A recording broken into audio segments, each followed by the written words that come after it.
আজ বানাবো করলা ভাপা।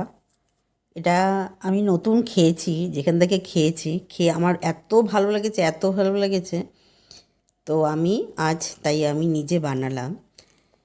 তো প্রথমে দিয়েছি তিল, পোস্ত, একটা দিয়েছি লঙ্কা, নারকেল। তো ওটাকে পেস্ট করে নেব। আর এদিকে কড়াইতে করলাগুলো সব ভেজে সব তুলে নিয়েছি সুন্দর করে লবণ হলুদ মাখিয়ে। আর কড়াইতে ওই যে তেল ছিল সেই তেলে আবার মশলাটা দিয়ে দিলাম। আর এবার দিয়েছি লবণ আর হলুদ দিয়ে বেশ এবার এটাকে ঢেকে ঢেকে ভালো করে কষিয়ে নেব। তো এবার এই করলাগুলো দিয়ে দিলাম, করলাগুলো দিয়ে এবার এটাকে নেড়েচেড়ে ঢেকে দেব সুন্দর কষানোর জন্য। তো এবার দিলাম লবণ।